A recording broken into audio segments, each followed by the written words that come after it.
संगीत क्लास में आप सभी का स्वागत है। मैं हूँ वेद सोनवानी और आज हम नए लेसन के साथ में यहाँ उपस्थित हुए हैं। आज का टॉपिक है मृदंग या पखावज किसे कहते हैं।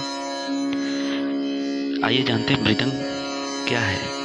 जैसे कि आप चित्र में देख सकते हैं, मृदंग के जो भाग हैं वो कैसे होते हैं, मिट्टी के या फिर लकड़ी के होते हैं। इसको पखावज कहते हैं।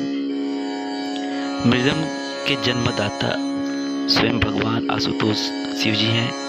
धर्मशास्त्र का कहना है कि प्रचंड राक्षस राज त्रिपुर को समूल नष्ट करने के पश्चात भगवान शिव जी ने युद्ध भूमि में रक्त रंजित मिट्टी से एक ढोल बनाकर और उसके दोनों मुख पर चमड़ा मारकर स्वयं उसे बजाया था। और गणपति गणेश जी ने इस मृदंग से निकलने वाली तालों पर नृत्य किया था। यह तो धार्मिक धारणा है, परंतु ऐतिहासिक रूप से इतना तो सिद्ध ही है कि वीणा और बांसुरी के समान ही मृदंग ही हमारा प्राचीन वाद्य यंत्र है। प्राचीनतम ग्रंथों में वीणा के समान ही मृदंग का भी यथा वर्णन भी है। सबसे बड़ी बात तो यह है कि इस वर्ग के प्राचीन वाद्य यंत्रों में मृदंग ही एकमात्र संपूर्ण वाद्य यंत्र है।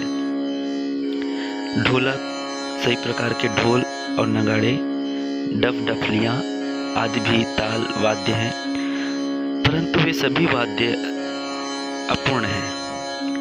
इन सभी से अधिक और स्पष्ट बोल निकालने वाले समर्थ होने के कारण मृदंग को ही एकमात्र ताल वाद्य माना गया है। पखावज मृदंग का ही उर्दू नाम है, तो संस्कृत में इसे मृदंगम कहा जाता है। जहाँ तक तबले और डुग्गी के तबला के जोड़ा आप लोग देखे हैं, एक को भाग को तबला बोलते हैं और एक को डुग्गी बोलते हैं। वह दोनों भाग में विभाजित हैं। वो मृदंग का ही एक प्रकार है, एक रूप है। मृदंग को ही आधे आधे करके उसको बनाया गया है। मृदंग पहले मुख्य रूप से मंदिरों में तथा धार्मिक आयोजनों में बजाया जाता था और आज भी स्थिति वही है। अधिकांश तो मृदंग में ही गायन वादन करते हैं। शास्त्रीय संगीत के गायन वादन और नृत्य के समय भी मृदंग भी बजाया जाता था। वैसे मुगल काल के मध्य तक स्थिति यही रही। यद्यपि मुस्लिम संगीतज्ञ इसे मृदंग के स्थान पर पखावज कहते थे। मुगल काल में मृदंग अर्थात पखावज के दो भाग तबला और डुग्गी बन जाने के बाद भी नृत्य में शास्त्रीय संगीत गायन वादन के साथ तबला बजाने शुरू हो गया था। धार्मिक आयोजनों में मृदंग ही सबसे अधिक बजाया जाता था। आइए जानते हैं मुख्य अंग मृदंग के कैसे होते हैं, कैसे क्या है। मृदंग का ढोल जिसे कुंभ कहा जाता है, आप जो लकड़ी का जो भाग देख रहे हैं इसको बोलते हैं कुंभ। दोनों ओर से ये खुला रहता है और मुंह पर दोनों तरफ चमड़े मढ़े होते हैं। अलग अलग मापदंडों में इसको बनाया जाता है इसके पुड़े। इसका कुंभ पहले तो डुग्गी के कुंभ और मिट्टी के बर्तन के समान ही बनाकर आग में पकाया जाता था, और अब मृदंग का कुंभ भी तबले के समान मिट्टी के कटहल के पेड़ की तरह सूखे और छिद्र रहित तने जो होते हैं उसके बनाए जाते हैं, खोखला तैयार किया जाता है। ढोलक और कुंभ की अपेक्षा काफ़ी मजबूत होते हैं ये।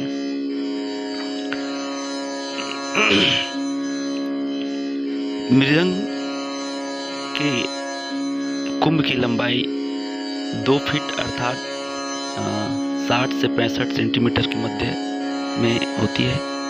इसे छोटे मुंह का व्यास लगभग 16 सेंटीमीटर से 18 सेंटीमीटर रहता है, जबकि इसके अग्रभाग को हम देखें, अग्रभाग मतलब सामने वाले भाग को, मुंह का व्यास जो है 8 से 10 इंच मतलब 20 सेंटीमीटर से 25 के मध्य। इस प्रकार छोटे पूड़े का व्यास तबले के पूड़े व्यास से 1.5 गुने बड़ा होता है, जबकि बड़ा पुड़ा लगभग डुग्गी के पुड़े के माप, डुग्गी मतलब तबले की जो पुड़ी होती है उसके बराबर के माप का बना होता है। मृदंग छोटा पुड़ा तबले की अपेक्षा बहुत कम ऊंची आवाज़ प्रदान करता है। वैसे मृदंग के निर्माण में भी उन सभी उपकरणों और यंत्र जैसे होते हैं तबले और डुग्गी के निर्माण में होता है, परंतु मृदंग में लंगोट का प्रयोग होता है। लंगोट का प्रयोग नहीं होता है। वैसे बजाते समय इसे मुंदरी या इडरी जिसको हम गुडरी भी कहते हैं, इस पर रखा जाता है। मृदंग को ढोल के समान ही भूमि पर अथवा मंच पर लेटी हुई अवस्था में इसको लिटा करके बजाया जाता है। मंच अथवा भूमि पर रखकर इसको बजाते हैं। मोटी गद्दी पर रख भी सकते हैं इसको। आइए देखते हैं इसके भाग। ये जो आप काले वाले भाग देख रहे हैं जैसे तबले में देखते थे, इसको बोलते हैं स्याही।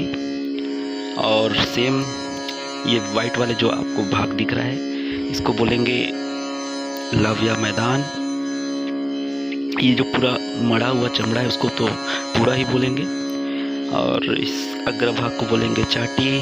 और इसमें आप देख रहे हैं छोटे छोटे लकड़ी के गट्टे, इसको गट्टा ही कहते हैं। और ये जो आप भाग देख रहे हैं लकड़ी का उसको बोलेंगे कुंभ। और ये छोटा वाला भाग इसको पूड़ा बोलेंगे। और इसको बद्धी, तमसे या दीवार जिसको बोल सकते हैं, बद्धी इसको बोलते हैं। तो ये रहा आज का पखावज के बारे में। आप लोग भली भांति समझ गए होंगे कि ये पखावज है जो मंदिरों में बहुत आरतियों के समय बजता था, आज भी बजते हैं, आप लोग देख सकते हैं। और इसका आवाज़ भी सुन लेते हैं आज।